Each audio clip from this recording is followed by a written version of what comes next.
नमस्कार। मैं doctor Amitabh Banerjee. Universal health organisation एक इंडिपेंडेंट बॉडी है जो आपको पब्लिक हेल्थ के बारे में सूचना देता है, जो कि हम सबको प्रभावित करता है। तो आज हम बहुत ही ऐसा एक विषय पे बात करेंगे जो कि काफी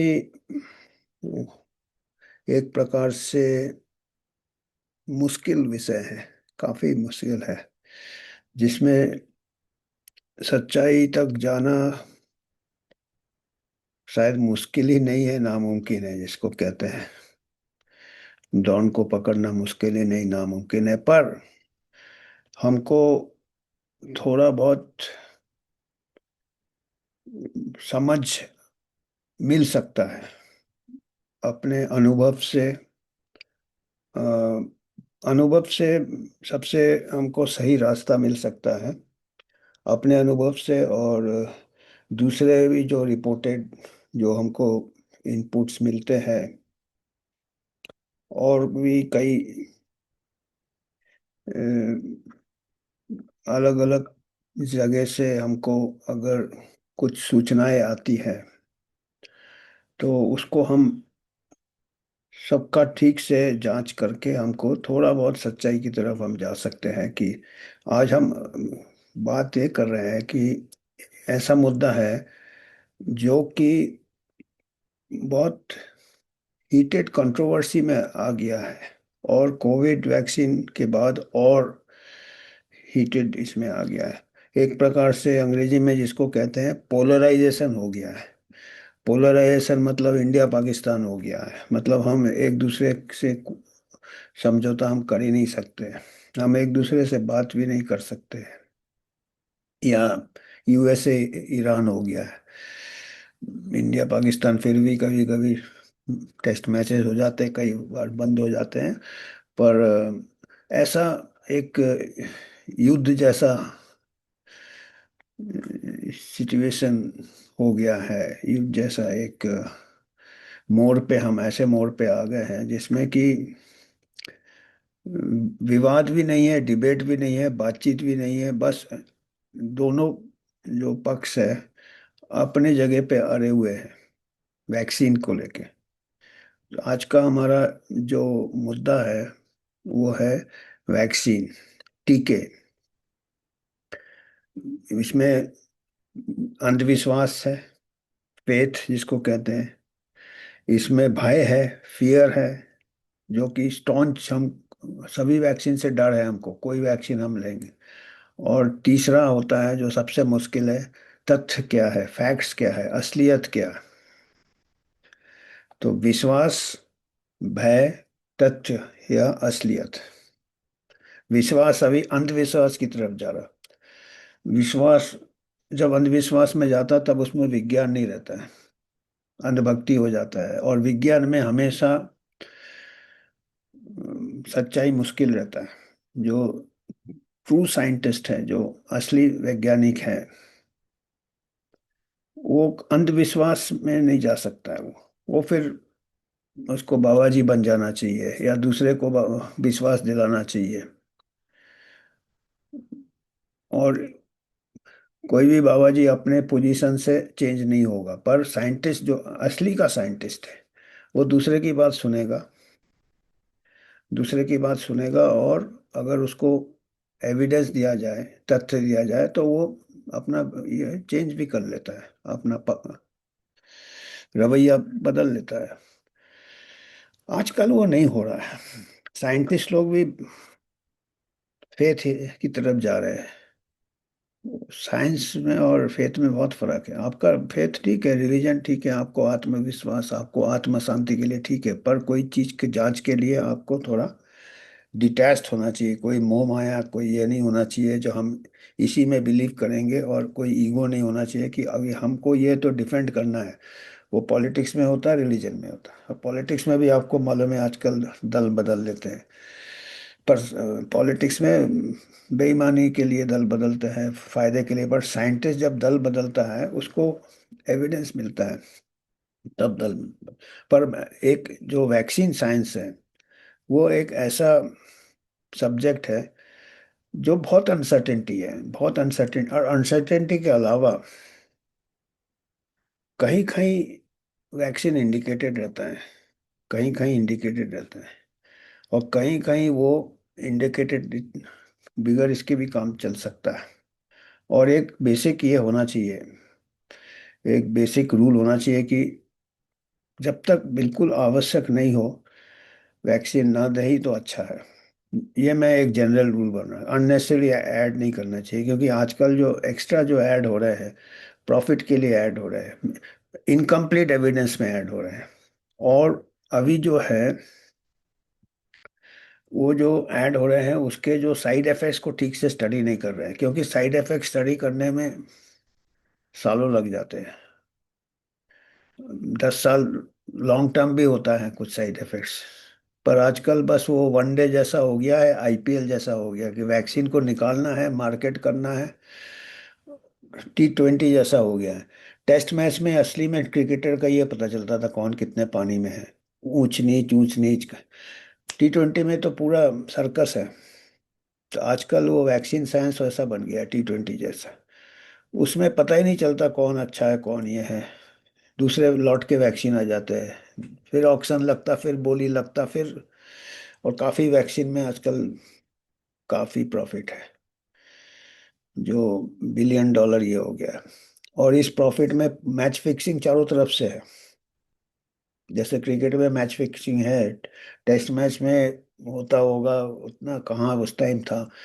पर जैसे जैसे वनडे हो गया, ये हो गया, टेस्ट मैच में भी शायद हो गया होगा, बाद बाद में कई मैच फिक्सिंग चालू हुआ तो कई ऐसे होते थे, और हम ऑडियंस बैठ के मूर्ख बनता रहता था।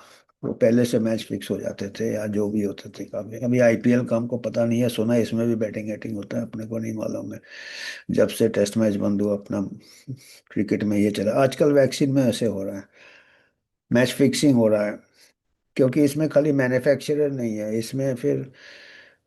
अब क्या बताए, अभी साइंस भी काफी दूषित हो रहा है। पैसे मिलते हैं ग्रांट्स, डायरेक्टली नहीं ब्राइब कहते हैं उसको, रिसर्च ग्रांट कहते हैं।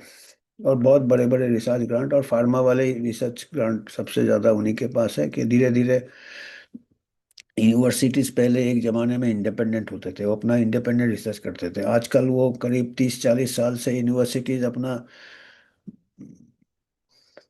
फंडिंग है नहीं, चलाना, इंफ्रास्ट्रक्चर मेंटेन करना ही कितना मुश्किल है। और कितने यूनिवर्सिटीज खुल रहे हैं प्राइवेट, प्राइवेट कहाँ उनके पास फंड है, गवर्नमेंट भी फंड खा जाते हैं। वो कम पड़ते हैं फंड, रिसर्च फंड में बता रहा हूँ। तो फिर फार्मा वाले को तो अच्छा है, हम दे रहे हैं ना पैसा, और मोटे तौर पे ग्रांट देते हैं, और वो उसके बाद मैच फिक्सिंग चालू हो जाता है, क्योंकि ग्रांट मिल रहा है साइंटिस्ट को। कन्फ्लिक्ट ऑफ इंटरेस्ट हो जाता है, हितों का टकराव आ जाता है। और जब हितों का टकराव आता है तब सच्चाई से हम दूर चले जाते हैं। और फिर प्रोपागेंडा मार्केटिंग भी रहता है, फार्मा वाले मार्केटिंग ब्रांच अलग हो गया, मार्केटिंग सेक्शन हो गया, वो प्रोमोट में लग जाते हैं। फिर फिल्म स्टार डांस करते, ये डांस करते, सेलिब्रिटी को उठा लाते, कौन साइंस देख रहा है, कौन एविडेंस देख रहा है। और कहीं भी ट्रायल में जल्दी जल्दी ट्रायल करते हैं। और ट्रायल में यहाँ तक हमने बताया था, एचपीवी वैक्सीन ट्रायल में 14 दिन के बाद अगर कुछ दुष्प्रभाव हो रहा है उसको न्यू मेडिकल कंडीशन बोल दिया, रिकॉर्डेड है भाई उसमें, उनके ट्रायल के इसमें डॉक्यूमेंट्स में रिकॉर्डेड है, न्यू मेडिकल कंडीशन। प्लेसिबो की जगह दूसरा सोल्यूशन दे दिया, एल्यूमिनियम का सोल्यूशन। ऐसे एल्यूमिनियम से भी साइड इफेक्ट हो रहे हैं, इससे भी हो रहे हैं, तो वो मास्क हो रहा है, तो प्लेसिबो भी इस्तेमाल नहीं किया। ये सब जल्दी जल्दी T20 जैसा है, और फिर मार्केट हो जाता है। उसके बाद जो दुष्प्रभाव होते हैं उसको नजरअंदाज कर देते हैं। दुष्प्रभाव ठीक है, रेयर होता है मानते हैं, और रेयर को नजरअंदाज करना बहुत इजी होता है। पर जिसको साइड इफेक्ट होता है उसको बहुत इजी, उसके लिए बहुत। तो ये हमेशा कोई भी चीज हो उसके साइड इफेक्ट है। अगर कोई कहता है कि इसका कोई साइड इफेक्ट ही नहीं है, हमारे जैसे DGCA का स्टेटमेंट दिया था जब कोविड वैक्सीन 110% सेफ है, और जो साइंटिस्ट उनको ग्रांट मिलता है वो बिल्कुल अंधभक्त हो जाते हैं, उनको फिर अगला ग्रांट मिलेगा। और अभी अगर वैक्सीन के बारे में अगर कोई दूसरे फिर कुछ ऐसे तरीके निकाले हैं, साइंस में हमेशा अनसर्टेनिटी होता, हमेशा हेजिटेंसी होता, हिचक होता है। कोई भी साइंटिस्ट अपने इसमें हमेशा अंधविश्वास नहीं करेगा, चाहे कितना भी मेहनत किया हो, उसको लगेगा कि इसका दूसरा भी एक्सप्लेनेशन हो सकता है। तो उसको हेजिटेंसी कहते हैं। एक साइंटिफिक टेम्परामेंट का हेजिटेंसी इनबिल्ट है उसमें। अगर उसको हेजिटेंसी नहीं है तो वो अपने आप को साइंटिस्ट नहीं कह सकता है। पर अभी डब्ल्यूएचओ ने एक टर्म निकाला है, vaccine hesitancy. Vaccine hesitancy, miss information, anti science. आप अगर थोड़ा भी वैक्सीन को, कोई एक पर्टिकुलर वैक्सीन को, तो आपको ओवरऑल पूरा वैक्सीन को एंटी वैक्सर बोलेंगे आपको। अरे भाई, कोई एंटी वैक्सर और प्रो वैक्सर नहीं होता। कोई वैक्सीन हम कहेंगे बहुत काम का है, कोई वैक्सीन हम कहेंगे हमको डाउट है इसमें। अगर डाउट भी बोल दिया, हेजिटेंसी बोल दिया पर्टिकुलरली नए वैक्सीन में, जो कि नॉर्मल होना चाहिए।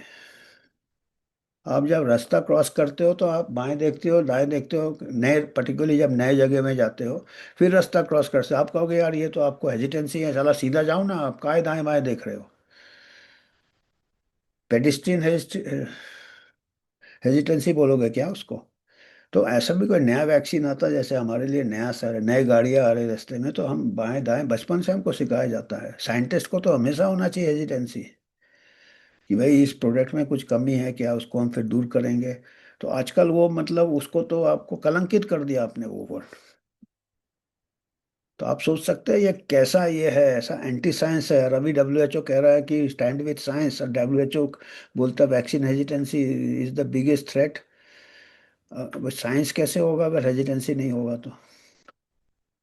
तो ये कुछ चीजें हैं जो हमको जो कि दूषित करता है और जो कि धुंध फैलाता है, हमको सच्चाई से दूर करता है कि वैक्सीन काम कर रहा है या नहीं काम कर रहा है या नुकसान कर रहा है।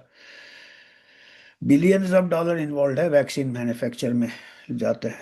और अगर कोई भी दुष्प्रभाव होता है, उसका स्टॉक इमीडिएटली डाउन हो जाता है, अपटेक डाउन हो जाता है, बिलियन बिलियन डॉलर का उनको लॉस होता है।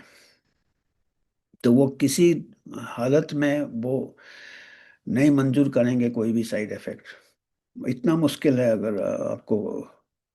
और साइंटिस्ट को कलंकित कर देते हैं, एंटी साइंस बोलते हैं, एंटी साइंस बोलते हैं। उसके बाद बोलते हैं कि एंटी वैक्सर है।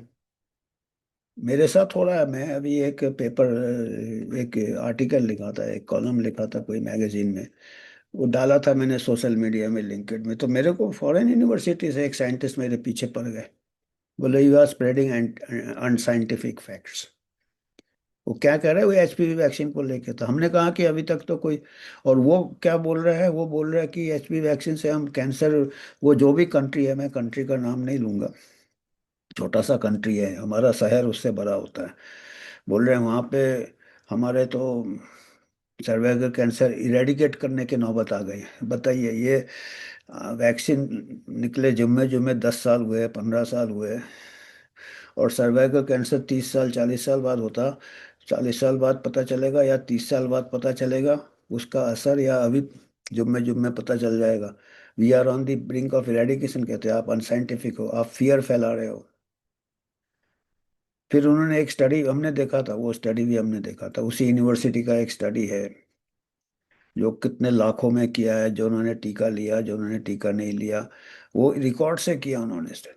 अब रिकॉर्ड से करने से क्या होता है, बहुत दूसरे फैक्टर्स आ जाते हैं। अब जिन्होंने टीका लिया वो हमेशा बेटर सोच रहे हैं, स्टेटस रहेगा, उनका हाइजीन ठीक रहेगा, उनके सेक्स पार्टनर्स कम रहेंगे, कॉन्डोम यूज करेंगे। और जो नहीं लेते वो गरीब बड़ी मार्जिनलाइज पॉपुलेशन है, तो उनमें ऐसे ही हर बीमारियों का रेट ज़्यादा होता है। और सर, तो हमने बोला वो देखा मैंने स्टडी, वो स्टडी हर कोई बोलता है जो इस वैक्सीन को प्रमोट करता है। हमने बोला ये स्टडी में काफ़ी कमियां हैं, थोड़ा भी डिफरेंस होगा ये सब वजह के लिए। और अभी तो 30 साल हुए नहीं है।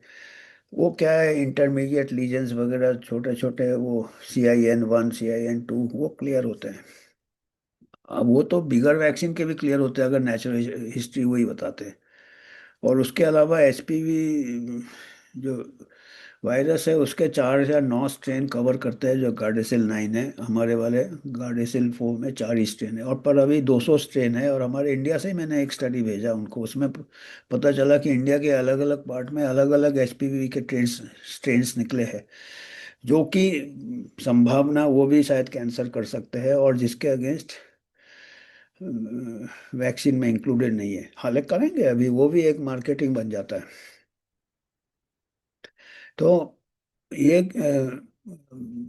तो हमने वो भेजा है, हमने बोला इतना इजी नहीं है, मतलब हम ये नहीं कह रहे वैक्सीन काम करेगा या काम नहीं करेगा, या ये अच्छा वैक्सीन है या नहीं है, पर इसका नतीजा हमको 20-30 साल बाद पता चलेगा। और इस 20-30 साल आगे की हम जब सोच रहे हैं, पिछले का अगर हम 30 साल रहेंगे तो हमारे यहाँ सर्वाइकल कैंसर का रेट इंडिया में भी 50% से ज़्यादा नीचे हो गया, रिकॉर्डेड है। क्योंकि उससे हमारा हाइजीन सैनिटेशन इम्प्रूव हुआ, हमारा सोशियो इकोनॉमिक स्टेटस इम्प्रूव हुआ, लोगों को पता चल गया कि अनसेफ सेक्सुअल बिहेवियर चेंज हो गया HIV एड्स के बाद। तो कई फैक्टर्स है, और इसको अच्छे से स्टडी करना चाहिए और बच्चों को बताना चाहिए कि भाई ये देखो कम हो रहा है और ये वजह है, सेक्सुअली ट्रांसमिटेड है ये, रिस्क जो है एक और रिस्क। तो तो ये सब चीजें एक ही वैक्सीन को लेके, अभी कई वैक्सीन निकलेंगे अभी बीमारी। तो वैक्सीन से क्या होता है कि कुछ ऐसा हम कह नहीं सकते कि वैक्सीन हम प्रो वैक्सर हो सकते हैं, एंटी वैक्सर है, या हम ये भी गलत है कि कोई भी वैक्सीन, सभी वैक्सीन खराब है, कोई वैक्सीन नहीं लेना चाहिए। वैक्सीन ने काफी जानें बचाई है, इसमें दो मत नहीं। स्मॉल पॉक्स इरेडिकेट हुआ, हालांकि स्मॉल पॉक्स वैक्सीन 150 साल बाद धीरे धीरे इरेडिकेट हुआ, क्योंकि स्मॉल पॉक्स वैक्सीन जब नया निकला था, नया उस टाइम तो साइंस भी इतना एडवांस नहीं था, टेक्नोलॉजी भी एडवांस नहीं था, जेनर ने ऐसे ही निकाल के किया था। पर वो कंसेप्ट था, और वो कंसेप्ट हमारे आयुर्वेद में भी है, चाइनीज मेडिसिन में भी है, आयुर्वेद में भी है। अभी जैसे कई ऐसे अल्टरनेटिव मेडिसिन वाले बोलते हैं कि सब वैक्सीन ही है, पर वो कंसेप्ट उनका पहले से है। तो वो अभी टेक्नोलॉजी करके हम अच्छा वैक्सीन बना सकते हैं, पर जल्दीबाजी में नहीं बना सकते, T20 में नहीं बना सकते, T20 मोड में। जैसे अभी T20 मोड में वैक्सीन बन रहा है और मैच फिक्सिंग हो रहा है, ये दो चीज निकाल दे तो वैक्सीन सही में हमारे को अच्छा बन सकता है, और बीमारी के ऊपर भी डिपेंड करता है। तो जैसे स्मॉल पॉक्स से 30-40% मृत्यु दर था उसका, 100 में से स्मॉल पॉक्स 30-40 लोग का देहांत हो जाता था। बाकी सर्वाइवल में कुछ लोग अंधे हो जाते थे, पॉकमार्क हो जाता था, आपको मालूम है, आपको शायद अभी का जनरेशन ने नहीं देखा होगा। तो मैक्सपॉक्स जो वैक्सीन था वो बहुत बड़ा आविष्कार था, और शुरू शुरू में बहुत साइड इफेक्ट्स थे। सबसे ज्यादा कहते हैं अनसेफ वैक्सीन था स्मॉल पॉक्स, पर डिजीज उसका 30-40% डेथ रेट था। डिजीज बहुत सीरियस था, तो 1-2%, 3%, भी हमको साइड इफेक्ट मंजूर हो जाता है। उसको कहते हैं कि बेनिफिट आउटवेज द रिस्क, जब 30% मोर्टालिटी है। अभी जैसे डिजीज नहीं है जो कि 0.05 मोर्टालिटी था कोविड में, उसमें आप पर्टिकुलरली यंग में तो आप बेनिफिट तो प्रूव ही नहीं कर सकते, रिस्क से ज़्यादा है। और उसको होता भी नहीं जिसको आप अगर वैक्सीन का दुष्प्रभाव से कुछ जाने भी चली गई। और दूसरा, अभी तो एक कदम और आगे चले गए मैच फिक्सिंग में हम। ये हम अभी एक टीका दे रहे हैं जो बोल रहे हैं कि 30 साल बाद प्रोटेक्शन देगा आपको, 9 साल 14 साल में लो और 30 साल बाद आप बच जाओगे। बताइए कितना बड़ा ये है।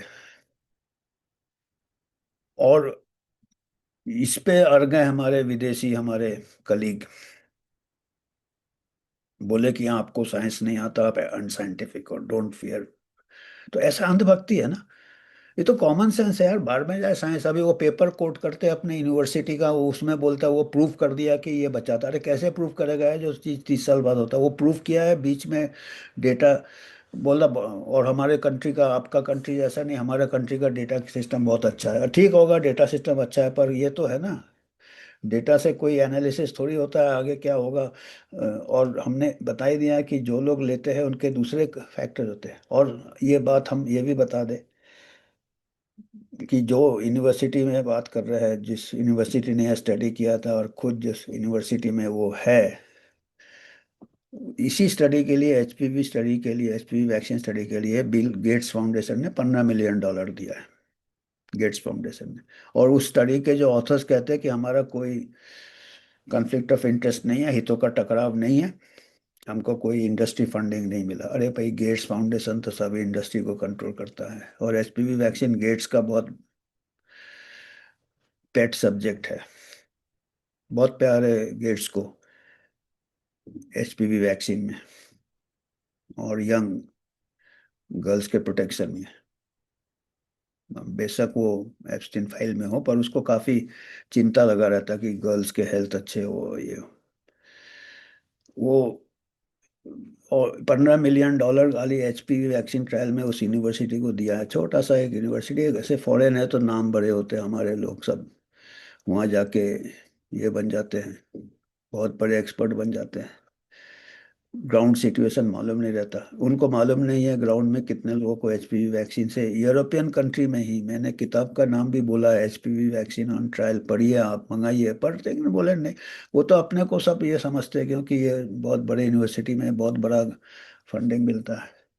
15 मिलियन गेट्स फाउंडेशन दिया और उनके गवर्नमेंट ने खाली 1 मिलियन दिया उसमें। 15 गुना ज्यादा गेट्स फाउंडेशन दे रहा है। और वो एचपीवी का तो फिर ऐसा स्टडी तो निकलेगा ही, मैच फिक्सिंग जैसा। और जो दुष्प्रभाव है उसका कोई, उस यूरोपियन कंट्री से ही निकल रहे हैं एचपीवी वैक्सीन के दुष्प्रभाव। ट्रायल चल रहे हैं कोर्ट में उसका, क्या वो बिल्कुल ही आइवरी टावर इसको कहते हैं, अंग्रेजी में कहते हैं आइवरी टावर। आइवरी टावर, कि ऐसे टावर में है, जमीन में क्या हो रहा है आपको मालूम नहीं है।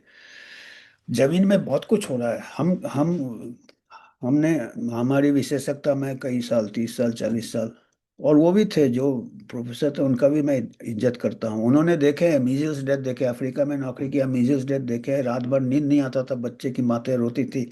जब मीजल्स वैक्सीन आया तो वो सो सके, सब डेथ कम हो गए। तो मैं मानता हूँ कुछ कुछ वैक्सीन कुछ कुछ सिचुएशन में कुछ कुछ कंट्री में जरूरी है, पर्टिकुलरली मीजल्स वैक्सीन बहुत इंपॉर्टेंट है। अंडर डेवलप्ड कंट्री में मेल नरिशमेंट बहुत होता है, कुपोषण होता है, और 400 गुना ज़्यादा मौतें होती है मीजल्स से in poor countries with mail nutrition.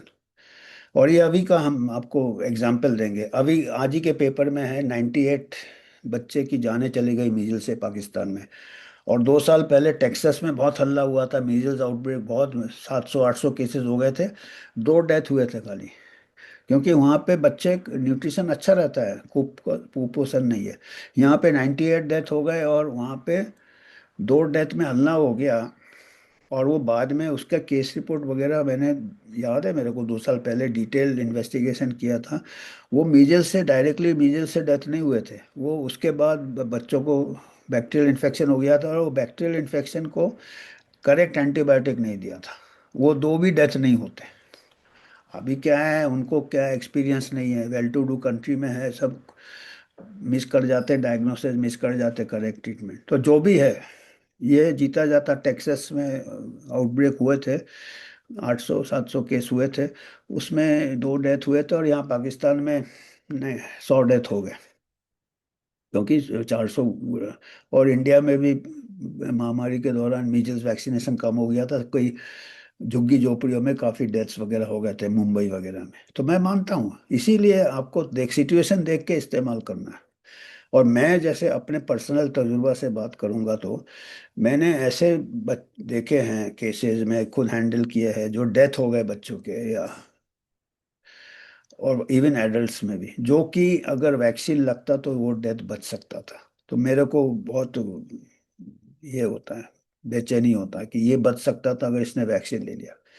बच्चों में मैंने मीजल्स डेथ देखे हैं, अगर मीजल्स से डायरिया हो जाता है, डायरिया वो साइकिल बन जाता है, डायरिया डेथ देखे हैं मीजल्स से, मैंने खुद हैंडल किया है, और मेरे को बहुत दुख हुआ। मैं चलिए आजकल तो measles vaccination in developing countries जरूरी है।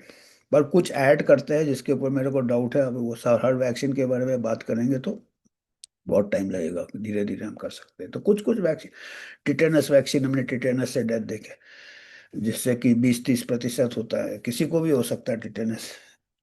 सॉइल में रहता है, गोबर में रहता है, इसमें रहता है, उसमें रहता है, कहीं डेथ देखे हैं। तो लोगों का वो टिटेनस वैक्सीन से भी ये चला जा रहा है। रेबीज डेथ काफी देखे हमने, वो बहुत हमको भयानक होता है। हालांकि रेबीज वैक्सीन 100%, ये नहीं, कोई चीज 100% सक्षम भी नहीं रहता है और असक्षम भी नहीं रहता है। कोई भी चीज 100%, जैसे 110% इफेक्टिव एंड सेफ, ऐसा कोई इंटरवेंशन नहीं है जो 100% सेफ और इफेक्टिव हो, और जीरो इनफेक्टिव और हो, और 100% साइड इफेक्ट हो। 100% भी साइड इफेक्ट नहीं होता, 100% सेफ्टी भी नहीं होता, दोनों तरफ में चादर कम पड़ जाता है। और साइंटिस्ट दोनों चीज को नजर रखता है, इसीलिए जब वो वैक्सीन को रिकमेंड करेगा वो देखेगा, डिजीज देखेगा, ये देखेगा रिस्क लेना चाहिए कि नहीं लेना चाहिए। और कई वैक्सीन से डिजीज इरेडिक हो गया, स्मॉल पॉक्स इरेडिक हो गया, मीजल्स कई जगह कम हो गए, पोलियो भी कम हो गया। जैसे आप हमारे कॉलेज में हम देखते थे लोग ऐसे कईयों को अभी नहीं दिखाए, पर अभी क्या होते हैं वैक्सीन के साइड इफेक्ट्स नजर आते हैं। जब डिजीज नजर नहीं आते तो वो side effect definitely it makes an impact on the public. और पोलियो को भी मिसहैंडल किया है, क्योंकि पोलियो को इरेडिकेट करना मुश्किल रहता है। उसमें जो लाइव वायरस यूज कर रहे थे ओरल पोलियो में, वो रीएक्टिवेट होके वैक्सीन डिराइव्ड पोलियो अभी होने लगे हैं। तो अगर ठीक से हैंडल नहीं करो, वैक्सीन बहुत पावरफुल वेपन है, ठीक से हैंडल नहीं करो तो वो एक बदनाम हो जाता है वो। और ठीक से हैंडल नहीं किया इन्होंने पोलियो को, वो उसके ऊपर भी हम बाद में ये कर सकते। उसमें भी कई ये आ गए थे, हितों का टकराव आ गए थे, पर्सनल ईगो आ गया था। गेट्स अपने को सबसे बड़ा डॉक्टर समझता है, तो जितने भी एपिडेमियोलॉजी के प्रिंसिपल्स थे उसको उल्लंघन किया था। तो मुझे इसलिए पोलियो इरेडिकेट करना काफी मुश्किल हो गया।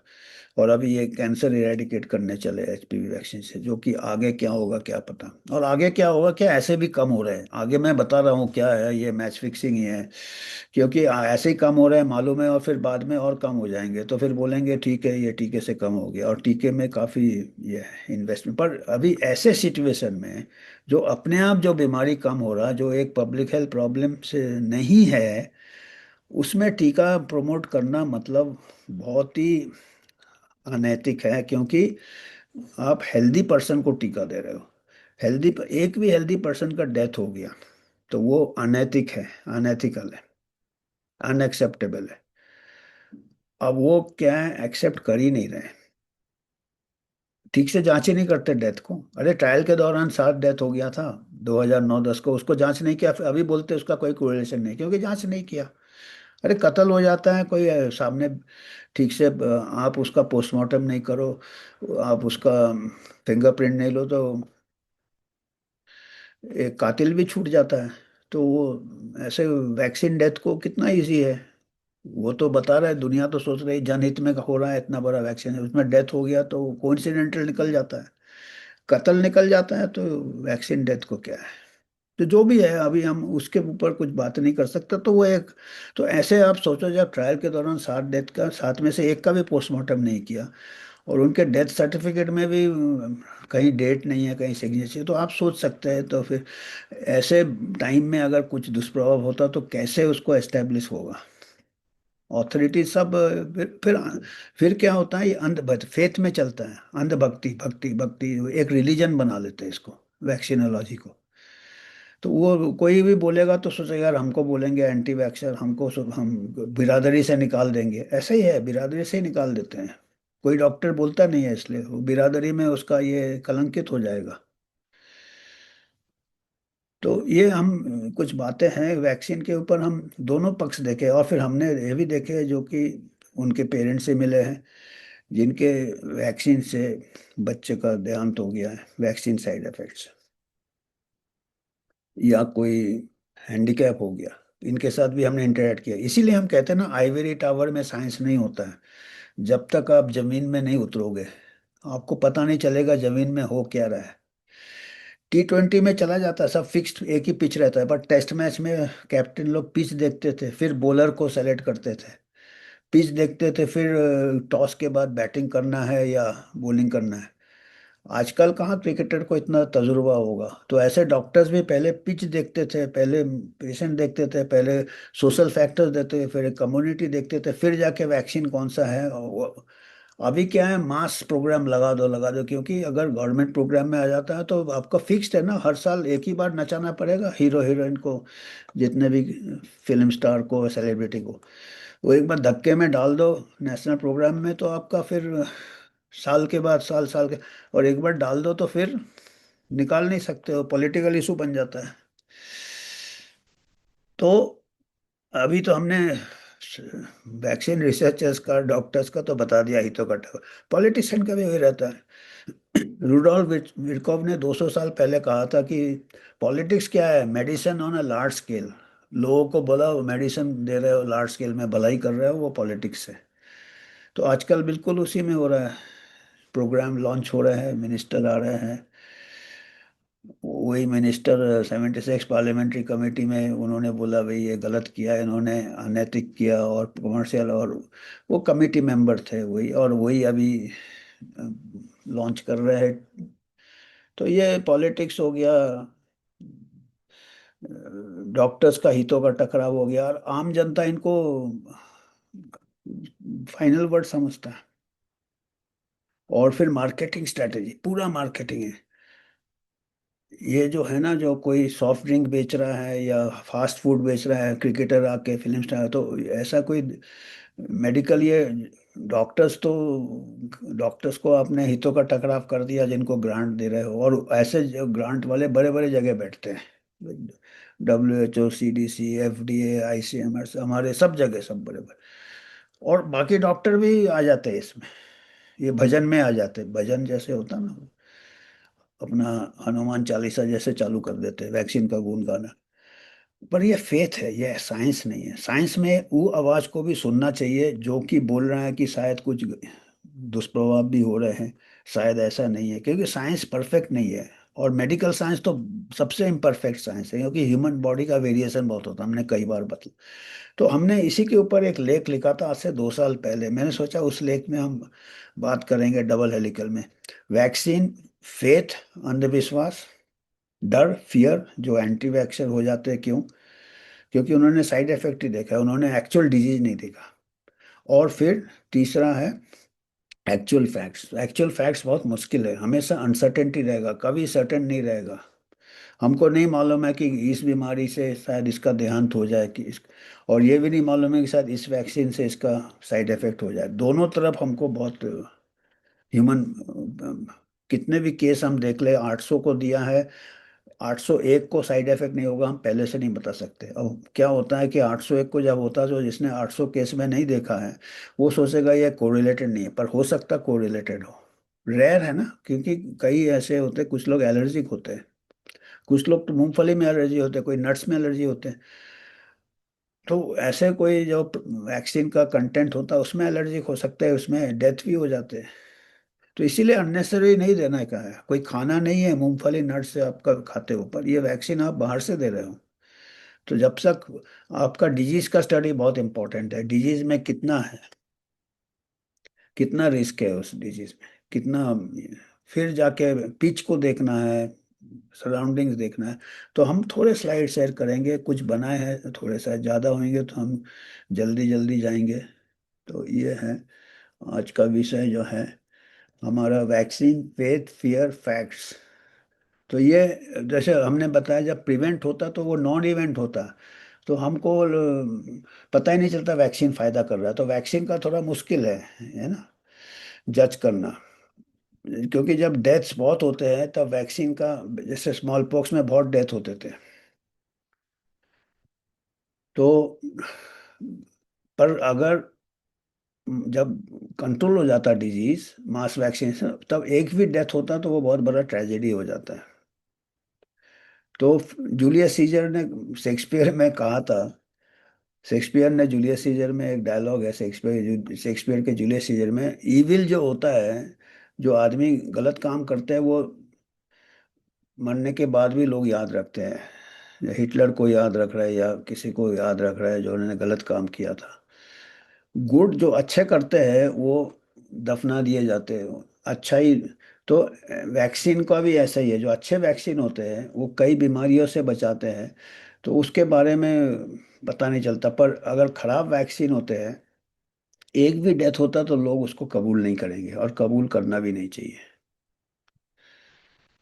तो ये जब से कोविड वैक्सीन आया है, हमने इसमें लिखा था, जिसमें मायोकार्डाइटिस हो रहा है, यंग लोग गिर जा रहे हैं चलते चलते, तब से लोगों का सभी वैक्सीन पे विश्वास उठ गया है, उठ रहा है कई लोगों का, सभी का नहीं, कई लोगों का।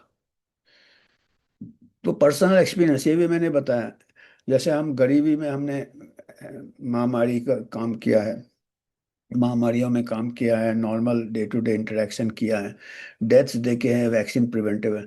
तो ऐसे जो वर्कर्स अस्पताल में, जो क्लिनिशियंस है, वो टर्मिनल केसेस देखते होंगे सर्वाइकल कैंसर के, ये कैंसर, वो सोचते चलो इससे कुछ से बच जाए, पर हमको फैक्ट्स में जाना चाहिए, अपने भावनाओं में नहीं जाना चाहिए अपने। इसीलिए मैं कह रहा कई डॉक्टर सिंसियर है, सब डॉक्टर मैच फिक्सिंग में नहीं है, पर वो असंभव और संभव में वो समझ नहीं पाते हैं कि हर चीज का जवाब नहीं है हमारे पास। दुष्प्रभाव भी कुछ होते हैं, उसको हम नजरअंदाज नहीं कर सकते। अगर मेरा क्या है, मैं चाहता हूँ कि वैक्सीन हेजिटेंसी हमेशा बना रहे, दोनों तरफ से बना रहे।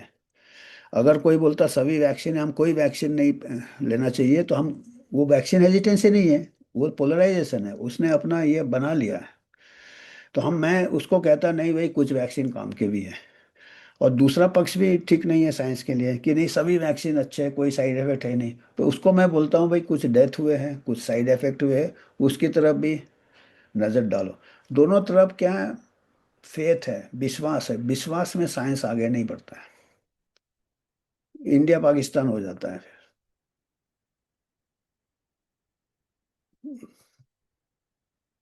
तो एंटी वैक्सर भी टर्म हमने गलत हमने माना है इसको। और सेलेक्टेड वैक्सीन, सेलेक्टेड कंटेक्स्ट, समय क्या है, वो टाइम क्या है, वो वक्त क्या है, उस टाइम वैक्सीन कोई चीज काम भी हो सकता है, और गलत टाइम में लगाओगे, गलत लोगों को लगाओगे तो वो। और ये वैक्सीन हेजिटेंसी इसलिए बहुत जरूरी है, कोई भी स्ट्रांग वेपन का आपको हेजिटेंसी होना चाहिए। तो हमारा यही रहता है कि दोनों साइड थोड़ा सोचे, वो अब सच्चाई को ढूंढे, अपने अपने सिचुएशन में क्या है। जिसको सच्चाई मिल जाता है उससे हमको डर लगता है, जो सच्चाई को ढूंढता है उसका हम आदर करते हैं, वो साइंटिफिक माइंड है, सच्चाई को ढूंढना साइंटिफिक माइंड है। सच्चाई को समझना कि हमने सच्चाई पा लिया है, वो कट्टरता है। तो साइंस में कट्टरता नहीं चलता है। अभी हमने इसको थोड़ा कंपेयर किया था इंडिया के रोड में, इंडिया में रोज रोड आ रहे हैं गाड़ियां, देखिए पहले हमारे टाइम एम्बेसडर फिएट होता था, अभी तो इतना गाड़ियां कि रास्ते में 400 लोग रोज एक्सीडेंट में मारे जाते हैं। तो हमको चारों तरफ देखना पड़ता है कि भाई रास्ता। तो ऐसे अभी वैक्सीन आ रहे हैं, बहुत वैक्सीन, पहले 5-6 वैक्सीन लगते थे जो एसेंशियल वैक्सीन थे। अभी तो अमेरिका अमेरिका में 70 बार टोचे जाते हैं बच्चे को, 50 वैक्सीन, 30 वैक्सीन, 40, पता नहीं कितने वैक्सीन लग रहे हैं। तो हमको फिर हेजिटेंसी तो होगा ना यार, हर वैक्सीन को देखना है, ये जरूरी भी है कि नहीं है। जैसे कार बढ़ गए रोड में, हमको ट्रैफिक में थोड़ा बच के चलना पड़ता है, बच के रहना बाबा, है ना। तो हमको वैक्सीन में भी सोचना चाहिए ना, साइंटिस्ट को भी सोचना चाहिए कि कुछ वैक्सीन कम हो सकते कि नहीं, कुछ जरूरी है कि नहीं। तो WHO बोलता है वैक्सीन हेजिटेंसी सबसे बड़ा खतरा है। भाई WHO तो सबसे बड़ा गेट्स फाउंडेशन से तो उसी को फंडिंग मिलता है, WHO को। अब वो रास्ता क्रॉस करने वाली बात है, हम बाएं रखेंगे दाएं, तो हम हर वैक्सीन को, और साइंटिस्ट को तो हेजिटेंसी होना चाहिए, वैक्सीन साइंटिस्ट को ज़्यादा होना चाहिए, पर अब वो आम आदमी को कलंकित कर रहा है, तो वह साइंटिस्ट तो चुप हो जाएगा कि भाई हमको वैक्सीन में ही काम करना है। वैक्सीन से ही कई साइंटिस्ट ने अपना पूरा कैरियर बना लिया है। तो उनको तो फिर कई चीजें वो नहीं बोलेंगे, वो देख के भी अनदेखा कर देंगे। तो ये क्या होगा कि जैसे अभी कार और ये रोड्स में बढ़ गए, 1980s के बाद लिबरलाइजेशन हो गया, इकोनॉमिक लिबरलाइजेशन, तो हमारे वैक्सीन मैन्युफैक्चर में भी ये चेंजेस आए। पहले गवर्नमेंट मैन्युफैक्चर होते थे, 100% वैक्सीन गवर्नमेंट मैन्युफैक्चर होते थे। सेंट्रल रिसर्च इंस्टीट्यूट कसौली में, पाश्चर इंस्टीट्यूट कुन्नूर में, BCG चेन्नई, इनको बंद कर दिया बिकॉज ऑफ क्वालिटी कंट्रोल, कि इनके स्टैंडर्ड ठीक नहीं है। और फिर प्राइवेट को दे दिया भाई वैक्सीन मैन्युफैक्चरिंग। आपको मालूम है प्राइवेट कितने बड़े बड़े वैक्सीन मैन्युफैक्चर आ गए, ग्लोबल लीडर्स हो गए हमारे ही कंट्री से। तो है, अच्छी बात है, पर उसमें क्या है कि एक चीज़ देखना है कि वो फिर प्रॉफिट मेन रह जाता ना प्राइवेट। तो वैक्सीन ऐड होते जाएंगे, तो हमको उसका फिर बहुत स्ट्रॉन्ग ऑडिट करना है। फिर इसीलिए सभी वैक्सीन बदनाम हो रहे हैं, ये गलत है ये। इसमें हमारे, हम पीछे चले जाएंगे साइंस में। तो newer and newer vaccine UIP में ऐड हो रहे हैं, government procures vaccine in bulk and distribute them free of charge to beneficiary. Public private partnership में आपका देखो गवर्नमेंट खरीदता है टैक्स फेयर पहले से और लोगों को फ्री में मिलता है। पर आपका प्राइवेट प्रॉफिट हो जाता है ना, प्राइवेट इसको फिर लॉबिंग चालू हो जाता है, प्राइवेट प्लेयर्स जो आते हैं गारंटेड प्रॉफिट हो जाता है मैन्युफैक्चर के लिए, फेवर्ड मार्केट हो जाता है। तो ये लॉबी, फिर एक इंटरेस्ट आ जाता है, लॉबी करते हैं गवर्नमेंट को, पॉलिसी मेकर्स को, साइंटिस्ट को कि इसको रिकमेंड कर दो यूनिवर्सल इम्यूनाइजेशन प्रोग्राम में आ जाए। तो ये सब डायनेमिक्स चलते रहते हैं। तो पॉलिटिशियन क्या है, पॉलिटिशियंस को अच्छा है भाई, वो मेडिसिन या social science and politics is nothing but medicine as large के लिए विरकॉप ने 200 साल पहले कहा था। अब ये पॉलिटिशियन भी ये करता है कि हम तो जान बचा रहे हैं, हम जनहित में, तो वो उसके फायदा है, उसको वैक्सीन दोनों तरफ से फायदा है। फिर साइंटिस्ट का हमने दिया है, साइंटिस्ट का उनको भी एक बायस आ जाता है कि कन्फ्लिक्ट ऑफ इंटरेस्ट हमने पूरा सब बताया, अपने रिसर्च ग्रांट के ऊपर डिपेंड करते हैं और सही में सोचने लगता है कि वैक्सीन से नुकसान हो ही नहीं सकता, क्योंकि नुकसान सही में कम होता है और मेजोरिटी वो 100-200 देंगे, अरे वो सेफ है। अपना तजुर्बा के ऊपर अपना ये बन जाता, विश्वास बन जाता है। पर अगर आप डिटैच देखो बिल्कुल बिगर कोई इमोशन के, तब आपको पता चलता कि कुछ हानि हो रहा है। और जिनको हानि हो रहा है वो बड़ा यंग हेल्दी लोगों को हानि हो रहा है, वो कोई भी हो सकता है वो। तो ये हमको मंजूर नहीं है। एक आध कोई डेथ बचता होगा तो एक आध हानि भी हो जाता तो वो बराबर हो जाता ना। और डेथ होता तो उसका अब इलाज है, अभी देखिए सर्वाइकल कैंसर का अर्ली डिटेक्शन है ना, वो कैंसर स्क्रीनिंग होता है, उससे पता चल जाता है। उसके ऊपर अगर प्रमोट करोगे तो ये, और सिमिलरली दूसरे ऐसे मीजल्स वगैरह का है। मीजल्स में जैसे अमेरिका में खाली 2 बच्चे मरे और पाकिस्तान में 100 बच्चे मर गए। तो अगर आपका न्यूट्रिशन अच्छा होगा तो मीजल्स बीमारी होगा, बच्चा 16 दिन बीमार रहेगा, फिर सरवाइव कर जाएगा। कोई वैक्सीन है ठीक है, पर वो ऑप्शनल बन जाता है फिर वैक्सीन। पर पाकिस्तान जैसा और हमारे देश और भी जो गरीब गरीब पॉकेट्स है वहाँ पे फिर वैक्सीन एसेंशियल बन जाता है। So same vaccine is very essential in one setting, and जहाँ पे मेल न्यूट्रिशन है, जहाँ ओवर क्राउडिंग है, मेल न्यूट्रिशन है, ये वगैरह वगैरह।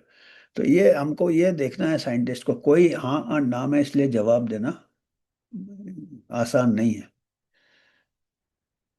और हमारा हेल्थ इंफ्रास्ट्रक्चर बहुत अच्छा होना चाहिए। अगर वैक्सीन हमको मास रोल आउट करना है तो हमारे को कोने कोने में हेल्थ वर्कर ट्रेंड होना चाहिए, डॉक्टर होना चाहिए, नर्स होना चाहिए, जो कि एडवर्स इवेंट्स को, हमारे यहाँ normal day to day treatment के लिए नहीं है।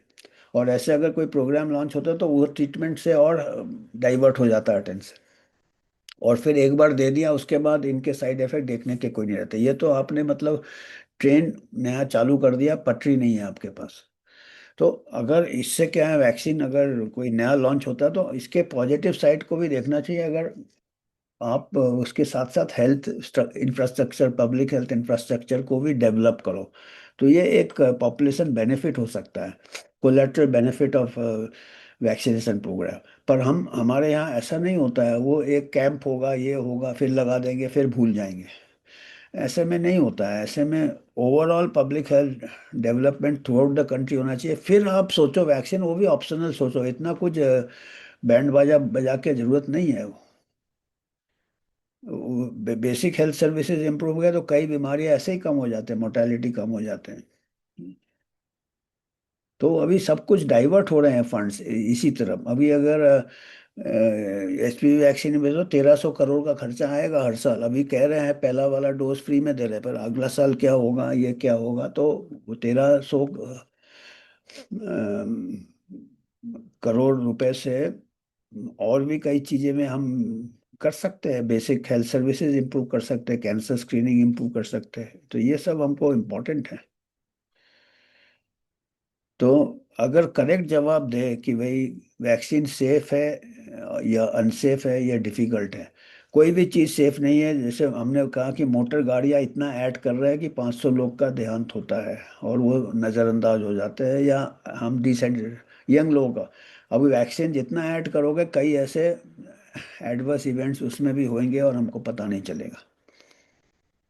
तो लिविंग स्टैंडर्ड से इम्प्रूव हो जाता जैसे जैसे कंट्री डेवलप होता। और जैसे अभी जैसे हमने बताया कि मीजल्स वगैरह डेथ अभी भी होते हैं गरीब कंट्री में, तो वैक्सीन का जो रोल है वो डिपेंड करता है सिचुएशन पे। आउट ऑफ कंटेक्स्ट से पोलराइजेशन हो जाता है, लड़ाई चालू हो जाता है। आपको सोचना है आपका सिचुएशन क्या है। अभी ये हम मीजल्स का एग्जांपल दे रहे थे, 2025 को हुआ था।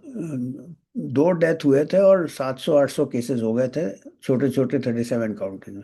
और पाकिस्तान में, नहीं सॉरी, पाकिस्तान ने, मैं गलत बोला थ्रू आउट, बांग्लादेश में 98 चिल्ड्रन का डेथ हो गया। माफ करना, मैंने शुरू में भी पाकिस्तान कहा था। It is Bangladesh. बांग्लादेश में 98 चिल्ड्रन का 3 हफ्ते में डेथ हो गया। देखिए बांग्लादेश का हालत आप देख ही रहे हो, खराब है। पुअर कंट्री है, पॉलिटिकल अपहीवल चल रहा है। अब ये फिल्म स्टार्स और पूनम पांडे ये प्रमोट वैक्सीन कर रहे हैं, तो ये क्या है, ये बड़े बड़े होर्डिंग जैसा है, आपका पोस्टर रहता है ना, उससे ट्रैफिक एक्सीडेंट भी हो जाता है। और ऐसे आपका जो डॉक्टर्स है उनका भी अटेंशन डाइवर्ट हो जाता है ये सबसे, कि है ना। और हमने खुद देखे हैं वैक्सीन प्रिवेंटेड डेथ देखे हैं। और हमने पेरेंट्स से मिले हैं जिनके बच्चे का देहांत भी हुआ है या हैंडीकैप हो गए हैं। तो इसीलिए इजी आंसर्स नहीं है। वैक्सीन से जो बीमारियां बच सकती थी उसमें भी हमने डेथ देखे हैं, वो भी हम नहीं एक्सेप्ट कर सकते। और वैक्सीन से भी डेथ देखे, वो भी हम एक्सेप्ट नहीं कर सकते। तो इसीलिए हमको सीरियस रिसर्च चाहिए, दोनों ग्रुप को मिलके। We certainly need more serious scientist conducting serious research to resolve this issue, rather than celebrity और मूवी स्टार को आप नचाओ। और आखिर में आपको अगर कुछ योगदान करना, आप यूएचए को कर सकते हैं। हमारे को कोई स्पॉन्सरशिप हम ड्रग कंपनी से या किसी पॉलिटिकल पार्टी से नहीं लेते हैं, ना कोई हमारा एजेंडा रहता है। तो आज हमको इतना ही करना था। धन्यवाद। धन्यवाद। तो आपको अगर कुछ फीडबैक है आप दे सकते हो, क्योंकि ये टॉपिक में बहुत ये है, इजी टॉपिक नहीं है। और जो कहता है कि उसको सब कुछ मालूम है वैक्सीन के बारे में, उसको खुद ही नहीं मालूम है कि उसको कितना नॉलेज लिमिटेड है। दोनों तरफ, दोनों तरफ पर हादसे हो रहे हैं, दोनों तरफ से हादसे हो रहे हैं। बीमारी से भी हादसे होते हैं, इसीलिए हमको देखना है बीमारी सही में बहुत सीरियस हो, और तभी जाके वैक्सीन क्लियर बेनिफिट हमको मिल सकता है। अभी जो हर वैक्सीन के लिए बेनिफिट आउटवेज ये सब, ये हवा में बात करने वाली बात है। तो आज हमको इतना ही कहना था। और हमको मालूम है इसमें हमेशा अपोजिट व्यूज है, और हम एक्सेप्ट करते हैं अपोजिट व्यूज। हम एज अ साइंटिस्ट हम अपने नॉलेज का सीमा को कबूल करते हैं। और जो साइंटिस्ट नहीं करता है वो साइंटिस्ट अपने आप को नहीं कह सकता है। धन्यवाद।